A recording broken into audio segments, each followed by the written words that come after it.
Vamos lá então, João capítulo 2, verso 19. Abra lá, por gentileza. Então, hoje é continuação da semana passada, porque eu tinha dito que em algumas palavras eu não conseguiria dar em uma sessão apenas. Para que eu não gaste tanto vocês, digamos assim, eu decidi fazer em duas partes uma mensagem, para não ficar tão extenso, tá? Espero que hoje a gente consiga. Estão comigo aqui? Amém? Amém. Então preste atenção. Uma coisa que eu gosto quando nós estamos aqui pertinho dos outros e como comunidade, é que eu não preciso ficar falando sozinho. Então você pode compartilhar, pode participar. Se eu falei alguma coisa e você não entender, você pode perguntar, bem de boa, tá? Principalmente quando nós estamos aqui, não tem visitante, a gente fica mais à vontade. Então você sinta bem à vontade, por favor. Bom? Então, nós estávamos falando semana passada que avivamento é restaurar, purificar, avivar, vivificar ou trazer vida àquilo que estava morto. E nós conseguimos identificar várias estruturas que Deus construiu com o objetivo de gerar em nós um desejo. Lembra? Pergunta, qual é o desejo que ele vem tentando e vem construindo e vem tentando chamar nossa atenção? Quem lembra? Qual é o desejo de Deus? Estar no meio de nós. E não é pouca coisa, não é verdade? Deus quer estar em nosso meio. Todas as estruturas que ele vem construindo em toda a Bíblia tem esse objetivo. E o que seria avivamento? Toda vez que o homem de Deus, o povo de Deus, ao ler as Escrituras, percebe o modelo recebido e percebe que não está vivendo o modelo recebido. E quando ele percebe que não está vivendo o modelo bíblico recebido, ele gera uma oração, uma angústia, um desespero, uma vontade, que é o que? Nós precisamos viver. Tá? Então, esse processo de restaurar o modelo recebido, tá? Também nós podemos chamar de avivamento. E quando o modelo é restabelecido, como que Deus responde? Como que Deus responde? Com o derramar do seu Espírito, ou também podemos perceber nas Escrituras a sua nuvem de glória, também chamada de nuvem da presença. Ou seja, a sua presença se torna mais perceptível. Como assim? Deus está em todos os lugares, sim ou não? Sim, nele nos movemos, existimos e somos. Não existe nada fora de Deus. Mas esse Deus que está em todos os lugares, hoje está habitando em um lugar especial, específico. Aonde?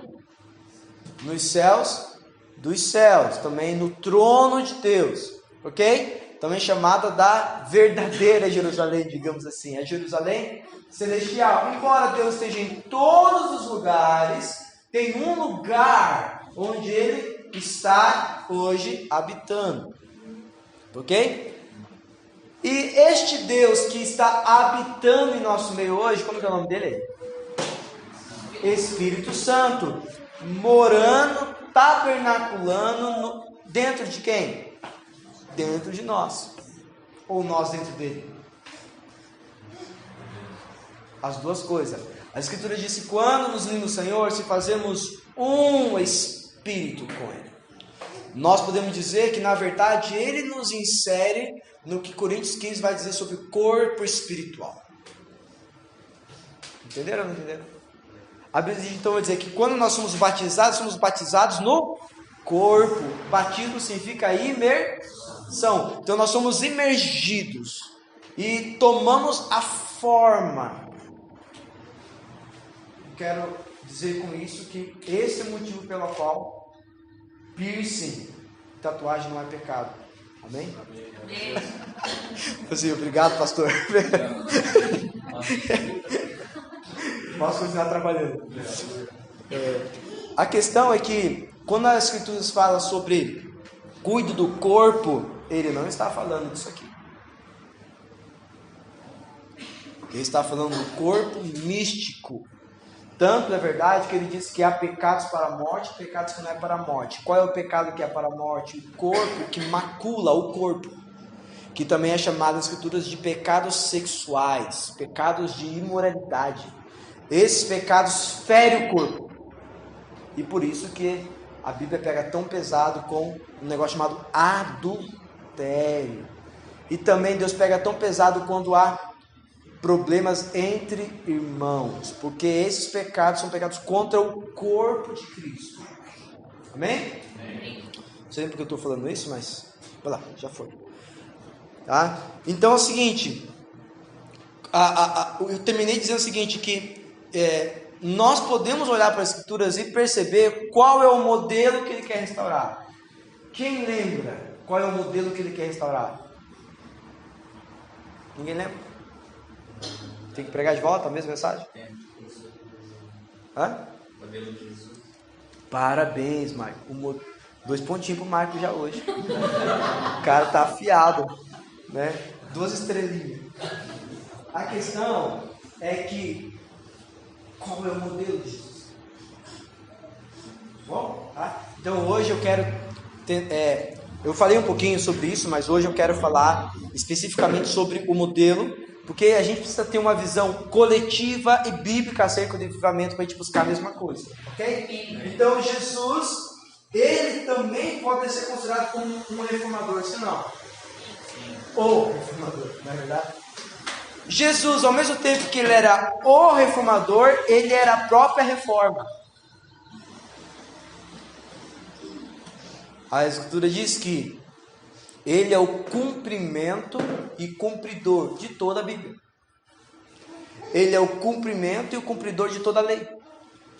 Então, Hebreus capítulo 7, 8, 9, 10, estou falando sempre a mesma coisa, vocês já decorou isso, lembra, mas ouvindo vocês deviam.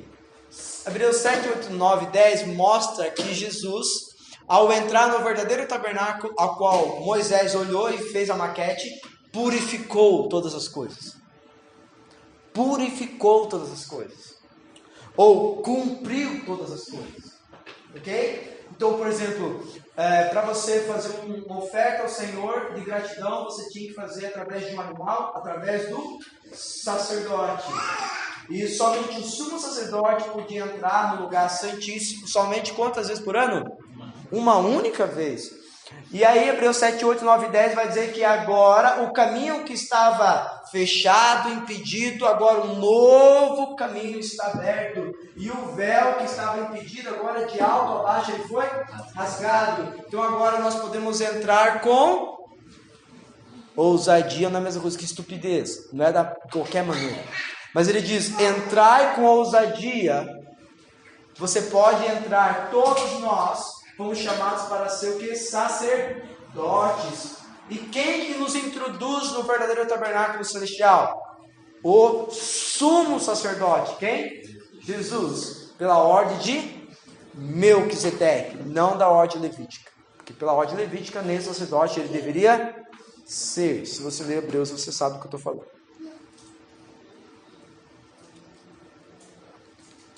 Então Jesus, como eu falei semana passada, ele usa os elementos utilizados no tabernáculo de Moisés, na tenda de Davi, no tabernáculo e no templo de Salomão, pega todos esses elementos e purifica todos. E ao mesmo tempo remove todos. Como assim, Marcelo? O livro de Gálatas vai dizer isso, junto com o livro de Hebreus, mostrando que fazendo mudança de sacerdócio, há necessariamente mudança de lei. Então eu e você não estamos mais debaixo do culto mosaico. Nós estamos debaixo do culto de Melquisedeque, de uma ordem, como diz, a partir de Hebreus capítulo 4, superior. Muito superior. Como diz 2 Coríntios capítulo 3, verso 18, diz que se Moisés experimentou glória no seu rosto, quanto mais nós no ministério do Espírito. Então esse novo tempo, essa restauração, essa reforma, esse novo modelo, essa nova construção que Jesus começou a construir é infinitamente superior superior. Mas, Marcelo, Moisés, Davi e Salomão não fizeram a construção fundamentado no tabernáculo celestial? Sim, a diferença está em Colossenses capítulo 2, os últimos versículos, diz que todas essas coisas eram sombras. Todas essas coisas eram sombras. E ele diz, e agora que estamos em Cristo, estamos na substância. E alguns de nós querem voltar para a sombra ainda. Por exemplo, você deve ter acostumado a ver vários nossos irmãos que têm candelabros no culto. Já viu isso? A memorar? Muitos têm uma marca da aliança pequenininha. No Templo Salomão da Igreja Universal, lá em São Paulo, tem os alpendres, inclusive até a pia de bronze. Só para você entender. Tendo agora algo superior, alguns querem voltar para a sombra. Tá? E sabe o que Jesus fala sobre isso? Quem já leu?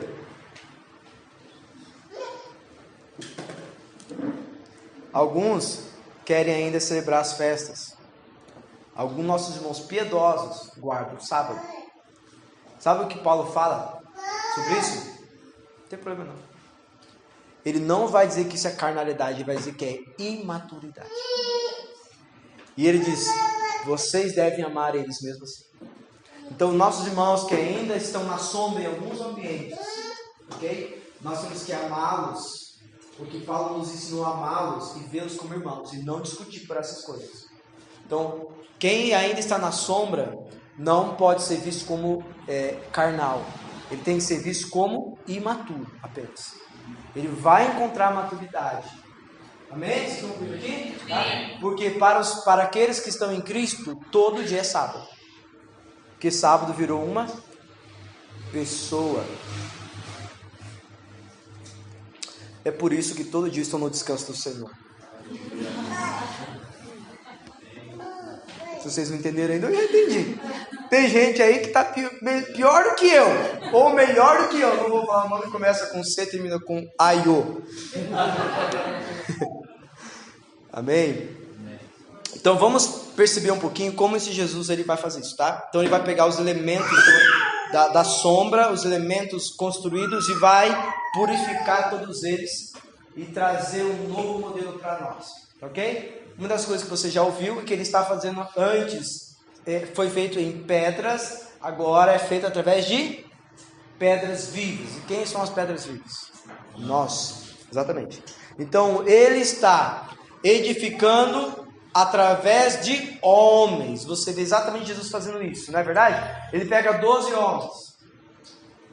Se você tiver um cuidado de ler, depois Apocalipse capítulo 21, também 22, vai dizer que um dos fundamentos, inclusive se não me engano é dos muros, agora não importa, da Nova Jerusalém, é os 12 apóstolos do Cordeiro. Já viram isso? E outro também é os patriarcas, demonstrando para nós que nós estamos lá, nessa construção, nós fazemos parte dessa construção. Agora lembra que eu disse que sempre aqueles que alcançaram esse lugar chamado avivamento conseguiam olhar para o modelo na Bíblia. E o modelo da Bíblia era o modelo recebido de quem? De Deus, ele era celestial. Ele vivia a restauração desse modelo e recebia de Deus o olhar para a eternidade, que produzia um novo modelo, sim ou não? Lembra disso? Tá. Então Jesus vai usar o modelo anterior e vai trazer vida ao modelo anterior. Lembra que Jesus... você fala diferente. Você fala com alguém que tem autoridade. Então você percebe um reformador trazendo vida a tudo que estava morto. Também falaram, eu porém vos digo. Lembra? Eu porém vos digo. Todo esse eu porém vos digo, o que é? Vida ao que estava morto. Percebe isso ou não? Vocês já sabem isso, né? Mas vocês sabem algo morto. Agora eu vou trazer vida ao que vocês já sabem. E o que é vida que vocês já sabem? Eu porém vos digo. E permaneço no meu ensino. Lembra? Permaneça no meu ensino. O que ele falou? Aqueles que amam os meus mandamentos Eu, meu Pai, nós viremos ali e faremos o quê? Em quem? Em quem guarda os mandamentos. Por quê? Porque os mandamentos é uma estrutura viva. Lembra disso? A letra mata, mas o espírito, e minhas palavras são espírito e vida. Consegue entender agora? Então Jesus, ele é o reformador, a reforma ao mesmo tempo. Ele é quem restaura o templo e ele é o templo que ele está restaurando. Tá bem? E ele também é o quê? Todo o tabernáculo foi construído por causa de uma coisa. Para receber o quê? A presença dele. Quem é? Ele é a imagem de Deus. Consegue perceber? Então Jesus, ele é o cumpridor, o reformador, a reforma, a essência, o sumo sacerdote, o sumo pastor, ele é a arca da aliança, ele é o verdadeiro sacrifício, ele é o sumo sacerdote, ele é o sumo apóstolo. Ele é. E ele que é, foi rejeitado por todos. Tá bom? Tá? Então Deus estava construindo em Jesus o novo modelo. O modelo que ele faria o quê? Descansaria, repousaria a sua presença. Você vai lembrar disso quando Jesus sai do batismo. O que acontece? Vamos lá. Tabernáculo de Moisés. A Bíblia diz: fez tudo conforme o modelo. O que aconteceu? Veio do céu e como uma nuvem. Tabernáculo. Ok? Nós temos o Senhor criando todas as coisas. E sobre a face das águas, o que tinha? O Espírito fazendo o quê? Mesma coisa. Pairando. Tabernáculo. Ok? Virá sobre ti o tal, e a sombra do onipotente, tal. Como é que será isso? E virá na barriga da Maria. Consegue dizer? Quando então Jesus sai das águas, o que acontece? O que vem? A nuvem, a presença, numa forma corpórea. Uma forma corpórea, alguns colocam a versão de pomba, né? Não vai saber o que é, né? Mas algo assim, como, não apenas como um vento, ok? Uma forma, tá? Que hoje para nós o Espírito é como um vento, né? Mas quando vem sobre Jesus, é a pessoa, tá? Deus, Espírito, tabernaculando um novo modelo de Deus. E qual é o novo modelo de Deus? Somente o seu filho. Amém? Somente o seu filho. E esse Jesus vai usar os elementos já alcançados, purifica todos eles, e como ele tem um modelo da onde mesmo? Eu só faço o que vejo meu pai fazendo. E começa a construir um novo modelo. E toda vez ele fala com os discípulos: eu preciso ir embora. Por quê? Porque meu pai precisa fazer algo maior do que eu. Claro que ele está falando dele como homem, né? E ele disse que quando ele fosse, o pai enviaria o quê? O Espírito. Não é um Espírito. O Espírito. Então, quando o Espírito, em Atos 2, desce, repousa sobre o que agora? Sobre o tabernáculo de Salomão? Sobre o tabernáculo de Moisés? Sobre a tenda de Davi? Não, sobre o novo modelo. E como que é o nome do novo modelo? Que Jesus inaugura.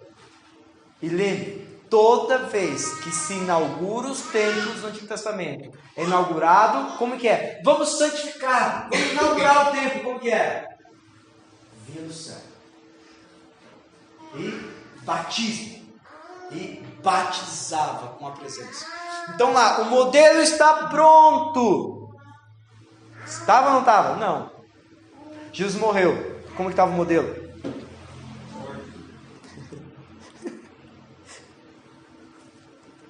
Jesus ficou trabalhando com aqueles homens quanto tempo? 3 anos e meio. Deu muito trabalho, não deu muito trabalho? Deu. E durante 40 dias, Jesus esteve fazendo o que com aqueles homens? O que Jesus estava fazendo? Talvez nosso colega ali sabe falar, né? Porque o trabalho dele às vezes é isso, tá rolando, né?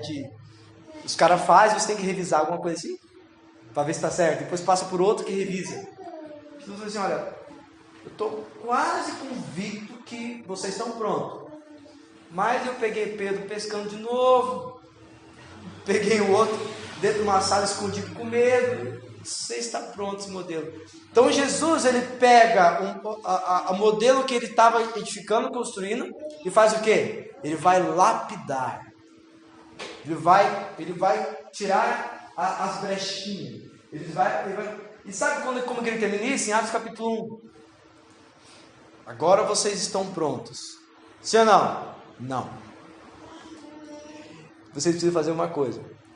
Permaneçam em Jerusalém juntos.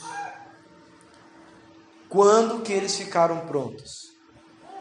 Quando que eles ficaram prontos? Não, negativo. As escrituras diz que eram quantas pessoas quando receberam a promessa de Jesus? As escrituras diz que aproximadamente 500 pessoas. Vamos tentar imaginar. Ele não falou que era para você ficar fazendo. Ele não falou, fique fazendo isso e aquilo. Ele falou, só espere. Primeiro dia. Quanto tempo eles tinham que esperar até eles ficarem prontos? E a pergunta, o que eles tinham que ficar fazendo até eles ficarem prontos? Não está em nenhum lugar da Bíblia.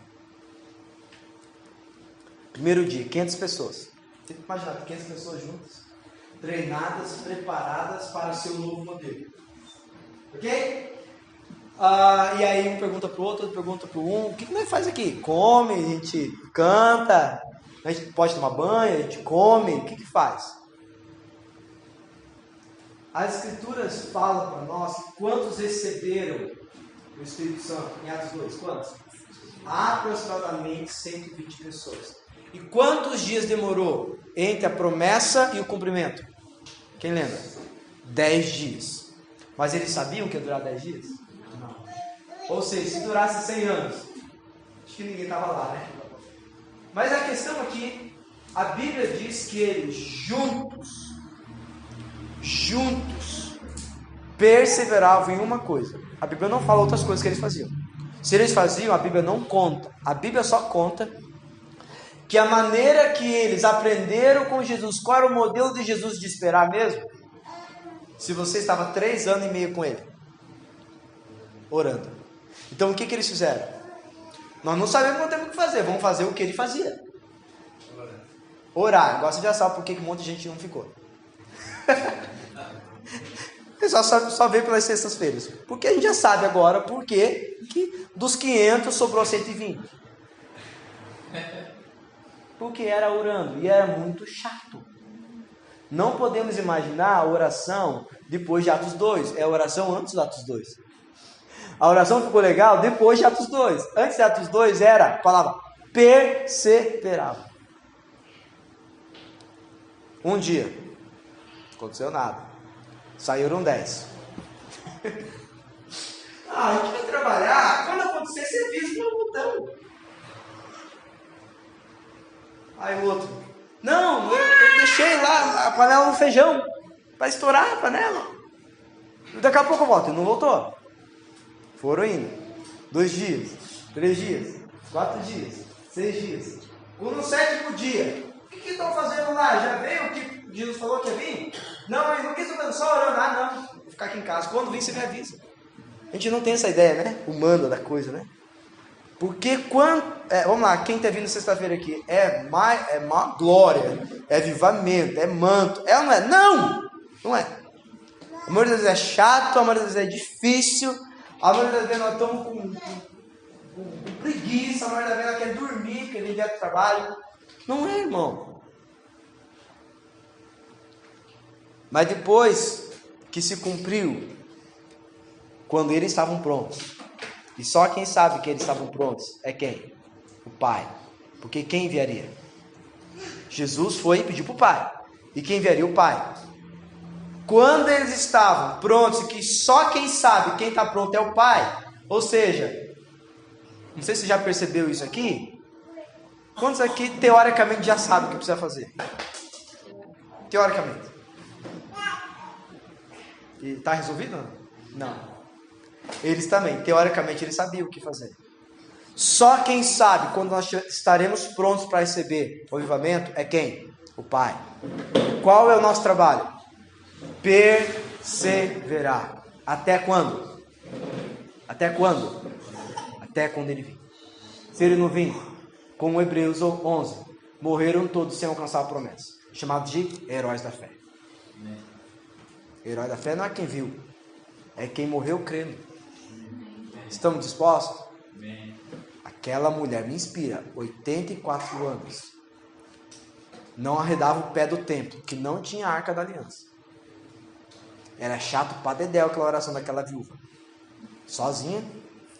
Um sacerdócio derrotado, destruído. Homens vendendo a presença de Deus. E ela não arreda o pé. Eu vou ver o Messias. Eu vou ver o Messias. Tenta imaginar, irmãos. 84 anos. Perdeu o marido, muito novinha. Não quis casar de novo. Meu marido é meu senhor. Hashtag fica a dica para as viúvas. Brincadeirinha, tá? Não precisa ficar entre nós. Pode ficar tenso nele. Tá bom? A questão é que ela só tinha um desejo. Eu quero ver o Senhor. Eu vou ver o Senhor. O que a Bíblia diz que acontece? O que a Bíblia diz que acontece? Deus não se esquece dela. Quando nasce o Cristo, você, merece. Você será a primeira a pegar no colo. Cara, é muito forte isso. Mas quantos ficaram mais de 100 anos e não viram? Sabe como Deus chama eles? Heróis da fé. Homens que não viram, mas creram. Nós estamos sendo chamados para crer. Amém? Com uma hora, quando eu prego, passa de 3 em 3 minutos. Vamos avançar. Abriram lá, João? Vamos ver essa construção então? Hoje nós vamos ver a construção. E aí nas próximas nós vamos saber o que está faltando. Ou seja, vamos olhar para o modelo e perceber o que, ou o como, ou o porquê não estamos no modelo ainda. Então, nosso trabalho como igreja local é, ao olhar para as escrituras, ver o modelo e fazer o quê? Restaurar. Restaurar o modelo. E quanto nós restauramos o modelo, podemos falar, Senhor, manda. E Ele pode devolver. Não está pronto. E a nossa resposta, a nossa tréplica é, o que falta dele? Entra no teu secreto que eu vou falar. Basicamente, essa é a ideia. Ok? É mais ou menos essa a ideia. Quantos aqui meditaram em Salmo 73 que eu pedi?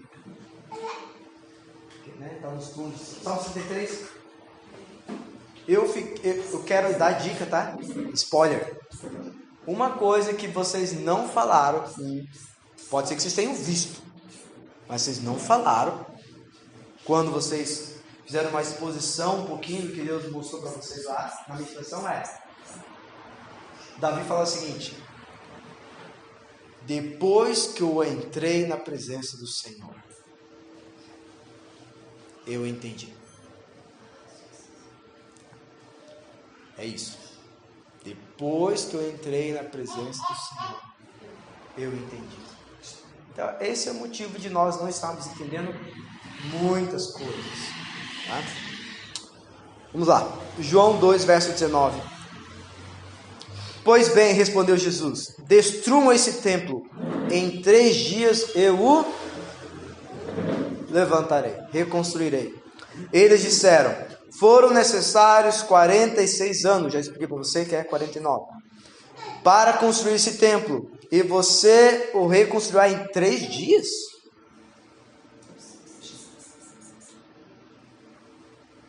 Mas quando Jesus disse esse templo, estava se referindo ao quê? Então ele deixou claro aqui, ó, uma coisa está clara para nós. Não é o tabernáculo de Moisés, não é a tenda de Davi, não é o tabernáculo de Salomão, muito menos o templo aqui, chamado templo de Herodes. O templo que Jesus está deixando bem claro que será reerguido, ele está se referindo ao templo do seu corpo. Quem é chamado nas escrituras de corpo de Cristo? Quem é chamado mesmo? Nós. É nós na fita, mano. É sobre nós. Ok? Então assim, qual é a estrutura que Jesus começa a construir, deixando claro que será destruída a antiga estrutura? E a nova estrutura agora são pessoas, homens e mulheres, também chamado da igreja de Jesus. Então a pergunta é: qual modelo que você devemos esperar que experimentará avivamento? A igreja. Não sei se ficou claro para o seu texto. Para mim é mais claro como eu estou te vendo aqui, tá? O modelo que Jesus construiu é chamado igreja, povo de Deus, corpo de Cristo, noiva de Jesus, Isás. Okay? E isso tudo que a gente usa para a mesma coisa, nome para a mesma coisa. Tá bom?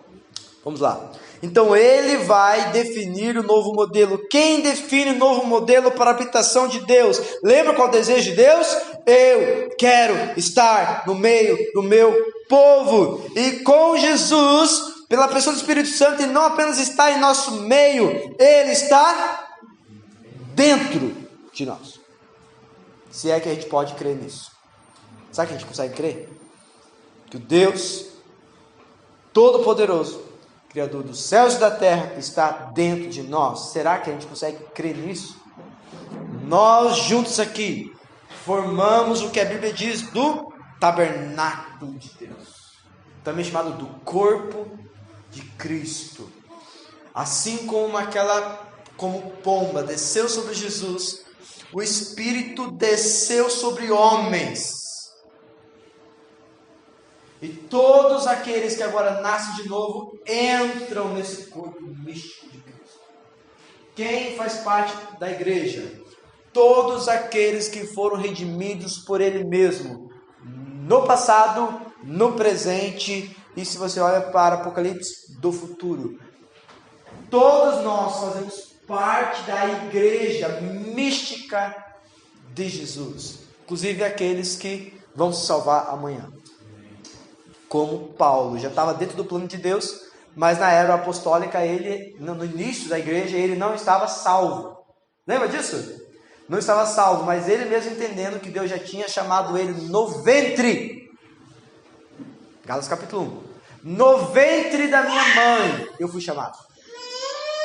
Ele foi salvo em Atos 9, mas ele foi chamado antes de nascer.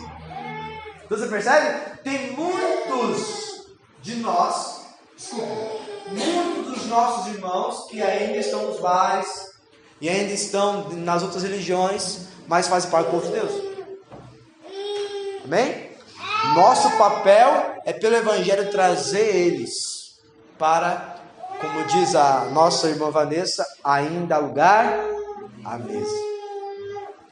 Então Jesus vai definir o novo modelo, resgatando a partir dos modelos anteriores a vontade do Pai. Deus no meio do seu povo, não apenas no meio. Agora nós, sendo morados de Deus, é Deus, Emmanuel, Deus conosco, Deus em nós e Deus através de nós. Eu quero que você tenha essa imagem. Lembra o povo andando no deserto? De galera de gente. Eles tinham que carregar o tabernáculo de Moisés. Sim ou não? Eles carregavam o tabernáculo de Moisés nos ombros dos levitas e dos sacerdotes.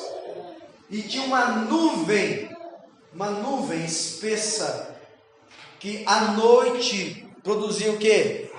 Calor. E durante o dia, refrigério e proteção. refrigério e proteção, porque no deserto é muito frio à noite e muito quente durante o dia. Ok?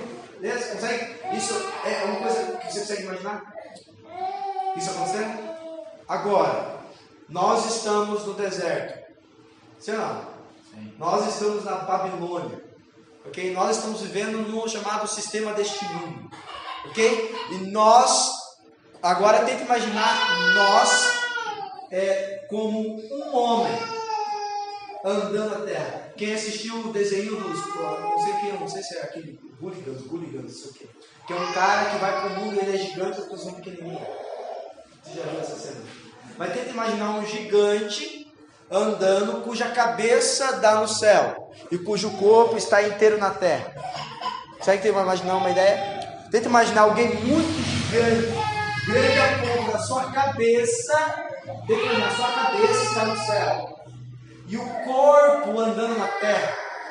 Isso é a igreja. É o corpo andando. E você nesse corpo, alguns é orelha, alguns é unha, alguns é perna, alguns se sente como apêndice, mas não tem apêndice no corpo de Cristo. Okay? Você, se for retirado, vai fazer falta, então ele não vai retirar. Então você também não se retire. Ok? Não há pedra do reino no corpo de Cristo. Ok? Todos nós somos funcionários do corpo de Cristo. Diga amém. Eu tenho que imaginar, em vez de um mundaréu de gente, não é essa imagem que nós temos hoje. A nossa ideia não é um mundaréu de gente, é um corpo andando na terra. Um corpo, cuja cabeça é Cristo. Está onde? Assentado diante do Pai. E o seu corpo é a habitação do Espírito, guiando e conduzindo. E está tentando produzir no corpo o quê? Refrigério, quando necessário. Proteção, quando necessário. Mas poder e ousadia, quando necessário. E aonde os pés? Onde as plantas dos pés pisaram. O que é? O que é? É sua possessão. Ok? E as portas do inferno? Porque a autoridade está para pisar cabeça de serpentes, para destruir as obras das trevas e para preparar o caminho para o cabeça. Amém? Então, tenta imaginar a ideia, a imagem da cabeça ficar santificada. Amém? Glória a Deus. Então, vamos lá. Mateus 16,16. Vamos olhar essa construção. Mateus 16,16 é um texto muito conhecido. O Pedrão, né? Simão Pedro respondeu. Jesus pergunta para eles, né? Quem os homens dizem que eu sou? Como que eles respondem? Jesus, alguns dizem que você é um profeta, outros dizem que você é mestre, outros dizem que você é pastor, não importa. Tudo bem, mas quem eu sou para vocês? Como que Pedro responde? Marcos 16. Simão Pedro respondeu, o Senhor é o Cristo, o Filho do Deus vivo. Jesus disse, que grande privilégio você teve, Simão, filho de João. Foi meu Pai no céu quem lhe revelou isso. Nenhum ser humano saberia por si só. Agora eu lhe digo que você é Pedro, e sobre esta pedra edificarei a minha igreja, e as forças da morte, do inferno não poderão.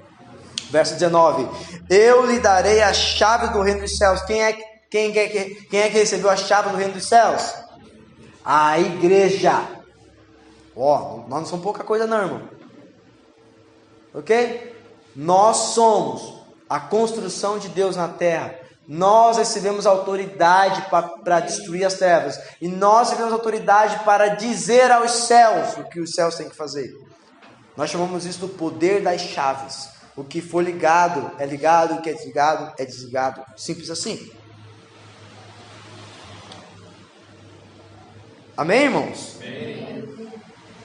Para você não achar que eu estou falando heresia, abra lá 1 Coríntios capítulo 3, verso 11. Abre bem rapidinho. Você que está com o celular, é papuf. Você que está com a Bíblia de papel, eu espero um pouquinho mais. 1 Coríntios 3,11. Pois ninguém pode lançar outro alicerce além daquele que foi exposto, que é... Você percebe o mesmo? Ou seja, nesta construção, quem é o fundamento da igreja? Não é Pedro, como nossos irmãos católicos. Estou chamando irmãos católicos profetizando que eles vão encontrar o Cristo, amém? Amém. Não são nossos irmãos católicos. Quem é? Porque para o católico, né, é Pedro, e aí o Papa é como se fosse a passagem de bastão do Pedro, tá? Todo Papa é um Pedro, só para quem não sabia, só para você saber, tá? Por isso que eles reverenciam o Papa como esse representante de Deus na Terra, tá? Quem é o representante de Deus na Terra? A igreja, isso mesmo. O texto ele foi bem claro em dizer isso, tá? E quando eu falo igreja, estou falando nós, não é eu, tá? Eu não sou a autoridade de Deus na Terra. É nós. Ok? Eu na Terra sou filho de Deus. Amado por Deus. Igreja é nós. Nós temos a autoridade do Cristo. Tá? Então lá, na construção de Jesus, ele deixou bem claro qual é o alicerce. E você sabe, né? Que na construção a coisa mais importante é a fundação, é o alicerce. Por que nós sabemos que essa construção vai dar certo?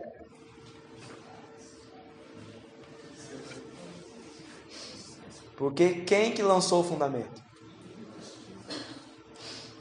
Ele mesmo. Então nós podemos saber que essa casa vai cair? Não. A igreja vai se tornar gloriosa? Vai. Por quê? Porque é Ele que está edificando. Ele disse, eu vou edificar minha igreja. Ele assume a responsabilidade. Quem construiu o tabernáculo? Moisés. E com os construtores receberam unção. Quem construiu a tenda de Davi? Davi, olhando para as escrituras. Quem construiu o templo de Salomão? Davi preparou, Davi escreveu o modelo, e quem edificou? Salomão, e os construtores que Deus deu sabedoria para edificar. Agora, nova construção. Vamos ver se você está craque de Bíblia. Quem está construindo? Jesus. Quem é o mestre de obras?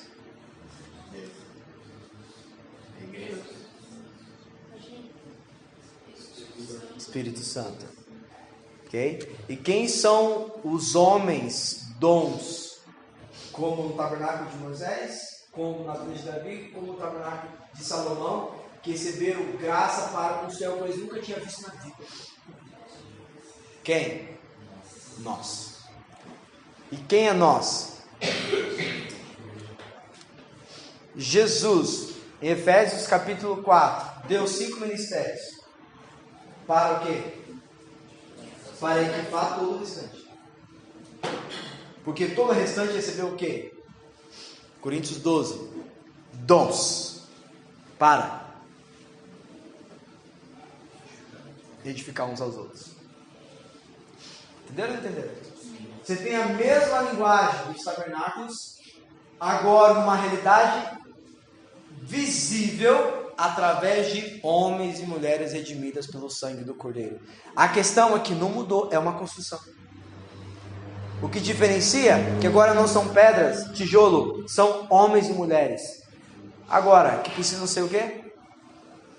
Trabalhados. Por quê? Porque na construção, uma pedra encaixa na outra pedra. Isso nós trabalhamos aqui nos primeiros meses desse ano chamado discipulado. Ferro afiando ferro, mais ou menos assim, né? Pedra afiando em pedra, mas com a instrumentalidade dos 5 ministérios. Quem? Lembra? 5 ministérios? Pastor, mestre, profeta, apóstolo, evangelista. Esses 5 ministérios são dons que, agora, interessante pensar essa diferença, que Jesus deu. Verso 4. Subiu, levou cativo o cativeiro e deu dons. Então, quem dá os 5 ministérios? Jesus. para que os 5 ministérios funcionam,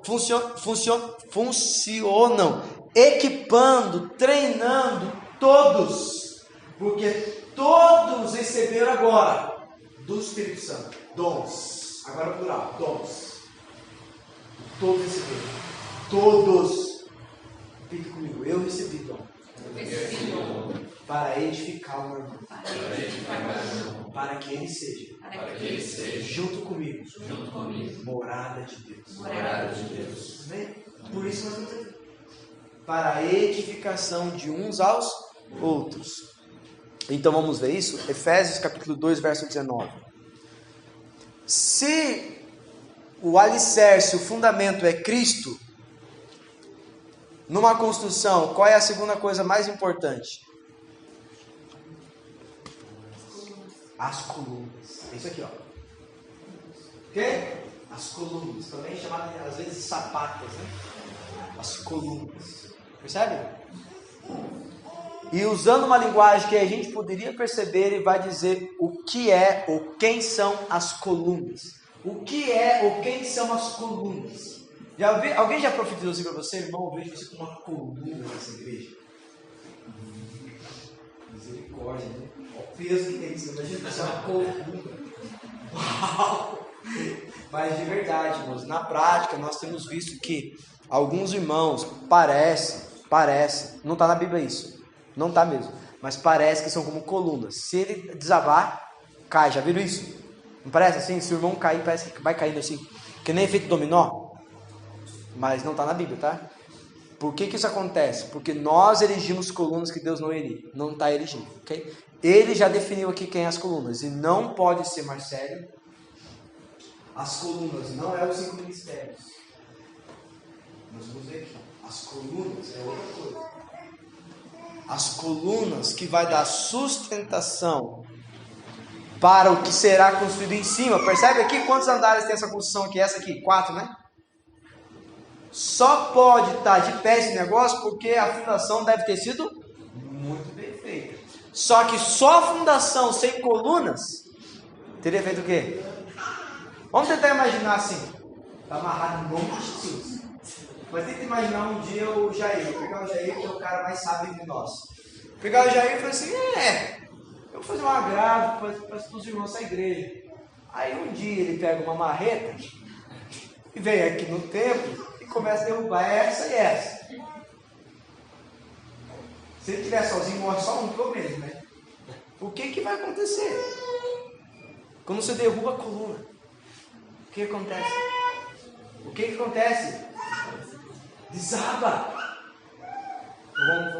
Eu quero que você pense comigo.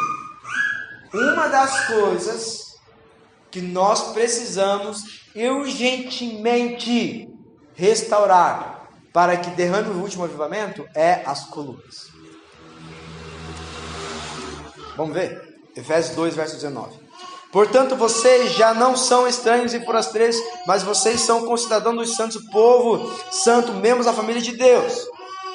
Juntos, como que é? Juntos. Ei, não é você. É eu, você, ele. É juntos.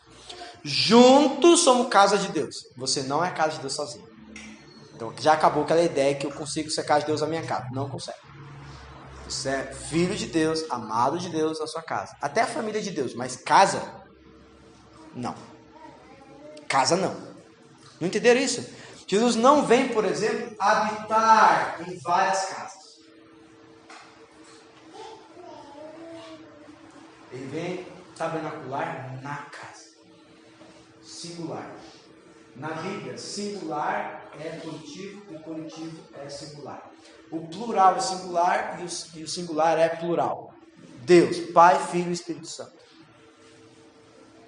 Mas como que é o nome? Deus, singular. Para uma pluralidade. Igreja, nome singular. Para uma pluralidade. Entendeu agora? Pai, Filho e Espírito Santo. Igreja. Casa é algo juntos. Juntos. Juntos somos sua casa. Agora, vamos prestar lá, vamos lá. Então, nós somos essa construção. Lembra disso? Cujo fundamento da construção é Ele mesmo. Agora ele sobre uma afirmação. A revelação que ele é o Cristo, o Filho do Deus vivo. Agora, edificado sobre as colunas, sobre os alicerces. Quem é o alicerce? Leia na tua Bíblia. Apóstolos e profetas. Vamos lá. Isso não é tão fácil de entender, somente para quem está vendo a primeira vez. O que são, ou quem são as colunas dessa construção? Apóstolo, plural. Profetas, plural. Não é os 5 ministérios. Ele está falando aqui dos 12 apóstolos de Jesus. Quem sabe quando que encerra o período da igreja primitiva? Na história da igreja. Pode falar. Sem me enterrar. Quem? Vou pegar no pé quem está fazendo convergência. Não. Isso mesmo. Isso. Vai ganhar estrelinha. Fala que você vai ganhar estrelinha. Não é. Qualquer impressão dele. É. Com a morte dos apóstolos. Falei que você ia acertar? Que você falou. É verdade. O último apóstolo é João, que morreu. Dos apóstolos. Exatamente, irmãos. A igreja primitiva, ela vai até o último apóstolo vivo. Quando termina esse ciclo, não é mais chamado de igreja primitiva ou igreja apostólica, é chamado de igreja patrística.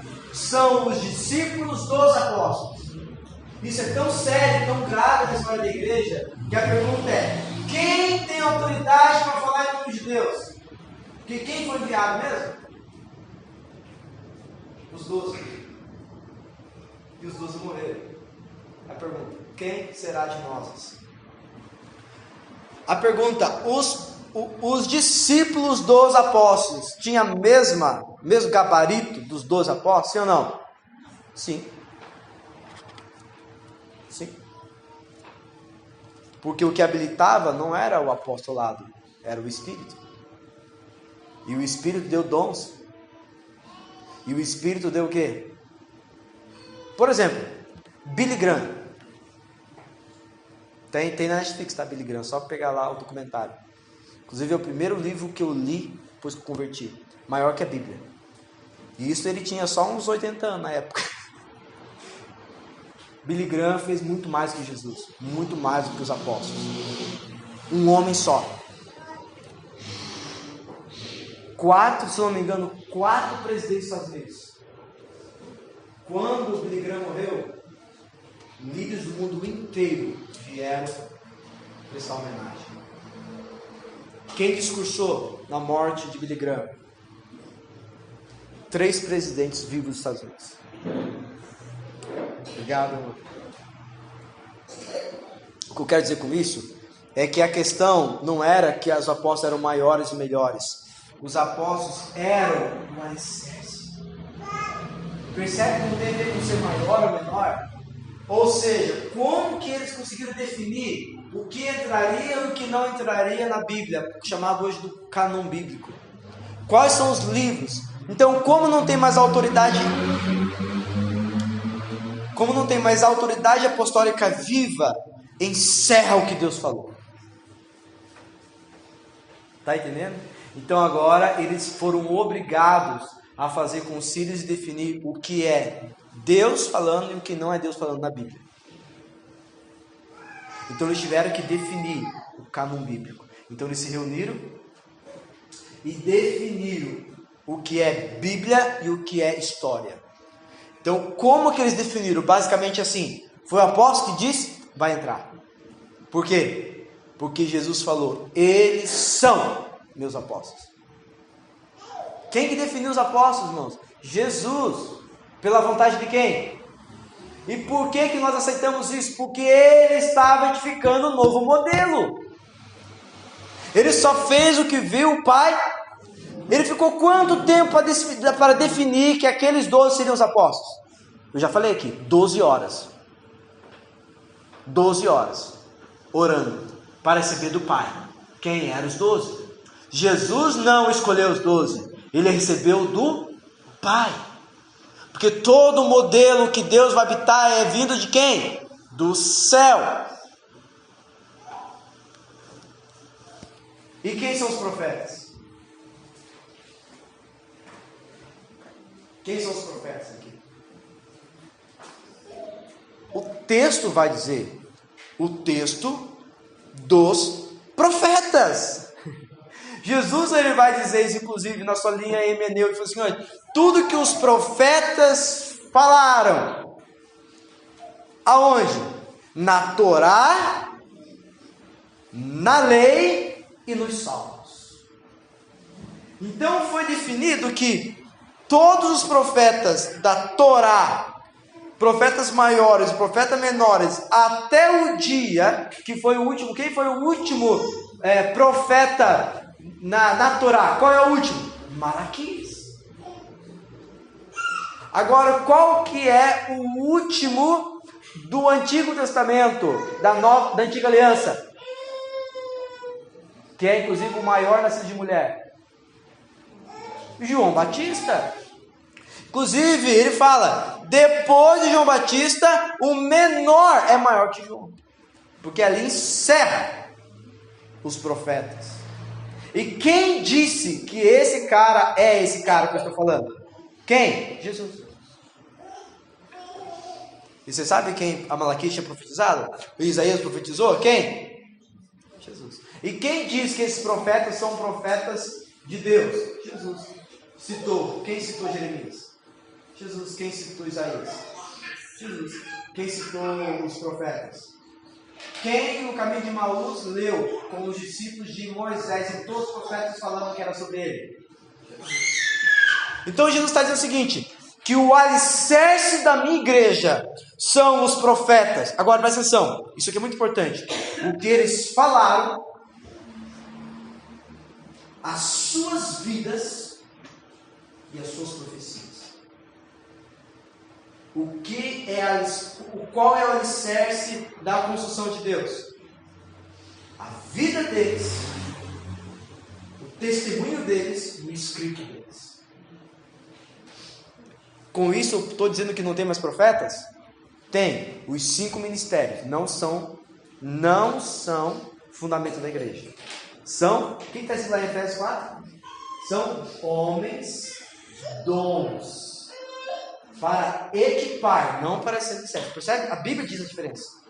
Os profetas dos nossos dias não são como os profetas do Antigo Testamento, porque os profetas do Antigo Testamento encerrou com João Batista. Jesus disse isso. Jesus disse isso. Ok? Então lá, e quem são os apóstolos?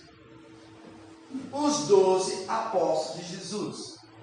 Por que nós sabemos que é 12? Porque em Apocalipse dá 12. Então a pergunta, o 12º é aqueles que os apóstolos em Atos capítulo 1 lançaram sorte? Não, a própria Bíblia também vai dizer que é Paulo. Então os 12 apóstolos de Jesus, ok? Agora o que é o alicerce? É eles mesmo. Seu testemunho e a sua escritura, assim como os profetas. Então o que Deus precisa restaurar na nossa geração, inclusive? O fundamento, o alicerce, as colunas apostólicos e proféticos. Que não são homens super espirituais como foi feito lá no Brasil. Lembra? Um homem que tinha mais de 12 igrejas, é apóstolo. Não, no Brasil é assim, que a maioria entende. Um homem que é líder de pastores, bispo, também não está na Bíblia, porque bispo é a mesma palavra para pastor. Há homens que lideram redes de igrejas, é um apóstolo. Aonde que está na Bíblia isso? Não está. Então hoje, esse é um motivo de nós cremos que nós estamos perto do último avivamento, porque Porque uma das restaurações que ele está fazendo é do verdadeiro apóstolo, do verdadeiro profeta. Inclusive, nós como comunidade estamos vivendo o ano do quê? Comunidade profética. Nós estamos aprendendo a ser uma comunidade profética, que é edificada não em cima do profeta Marcelo, nem o profeta Michel, muito menos o profeta A, B, C e D, mas nos profetas da Bíblia. Então, mais importante do que a gente profetizar é nós discernirmos a profecia. Porque quem que é o testemunho da profecia? Jesus. Tá? Então, quando a gente percebe a construção de Jesus, nós temos que olhar para a nossa construção. E a pergunta: o alicerce da igreja é os apóstolos, como eu estou dizendo, e os profetas, como eu estou dizendo? Responda, pode responder, o que você acha? Não estou falando de nós como comunidade, talvez a gente está um pouquinho crescendo já nisso, mas a igreja de Jesus, quem que é o alicerce das igrejas? O líder da igreja. Estou brincando. Também chamado do dono da igreja. Os donos, né? Da igreja, das igrejas. É algumas vezes chamado de apóstolo, outras chamado de bispo, outras vezes chamado de reverendo. Irmãos, nomenclatura não importa. O que importa é que a igreja os vê dessa maneira. Os vê como alicerces, colunas. Não são. Inclusive, nesses dias agora, Deus está levantando uma geração no Brasil que vai fazer que nem a igreja de Éfeso, será paralisada pelo Senhor, porque está denunciando falsos apóstolos e falsos profetas, que não são. E nós devemos nos levantar como a igreja de Éfeso, que o Senhor deu parabéns para vocês, porque vocês denunciam aqueles que se dizem apóstolos e não são. O apóstolo de Efésios 4 não é o mesmo apóstolo dos 12. Então, se você entende que você tem um chamado para ser um apóstolo, você está dizendo que você vai na comunidade ou na igreja na cidade, ok? Auxiliar todos a voltar para o fundamento dos apóstolos, que inclusive é a doutrina apostólica, também chamada da doutrina bíblica, também chamada do verdadeiro evangelho. Quem definiu o evangelho no Novo Testamento? Os apóstolos, de maneira especial, Paulo. Sim ou não? Sim. Efésios, quem escreveu? Doutrina da igreja. Colossenses, quem escreveu? Doutrina de Cristo. Apocalipse, quem escreveu? Apocalipse, que é o que mesmo? Revelação do quê? Do final dos tempos? Não, de Jesus. Quem recebeu? Apóstolo João. Quem escreveu Tiago? Apóstolo de Cristo. O que eles foram, o que eles testemunharam, o que eles escreveram é o fundamento. E Jeremias? Fundamento. Isaías? Fundamento. Aonde está escrito os maiores textos do milênio? Isaías. Então, aí Gálatas capítulo 1. Qualquer um anjo, eu mesmo, lançar novo ensino, não escuta. Paulo dizendo, eu mesmo. Eu mesmo. Praticamente todas as seitas, inclusive as seitas cristãs, sabe que tem seitas cristãs, né? Todas as seitas, praticamente todas, o Alcorão também, foram recebidas por anjos. Sabia disso? Um anjo veio e disse, escreva.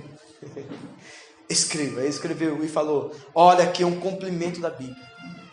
Ou isso aqui é a nova revelação. Todos os homens que Deus usou, que começaram a ter revelações, contrariaram as escrituras, foram chamados de falsos profetas, de ministérios grandiosos, Um avivamento que ficou muito conhecido na minha época, chamado Avivamento de Boston. Tem no YouTube, só colocar Avivamento de Boston. Se eu não me engano, o nome dele é Uriel de Jesus, alguma coisa assim. Se eu estiver enganado, não importa. Eu posso falar porque ele foi denunciado como um falso depois de ter caído da graça. Ele escreveu um livro de uma revelação que ele recebeu do Apocalipse. E ele teve a coragem de escrever. Quando ele escreveu, acabou o avivamento. Era um avivamento que tinha em Boston. Coisa maravilhosa aconteceu naquele lugar. Mas se perdeu por causa de uma revelação. Toda revelação precisa ser testificada pela revelação. Qual é a revelação? Única, completa, inerrante, infalível. Escrituras sagradas. Então a igreja ela é edificada, cujo fundamento quem é mesmo? Jesus. E os alicerces? Apóstolos e profetas. A hora passa muito rápido, meu Deus do céu. Não consegui terminar de novo? Pois amém?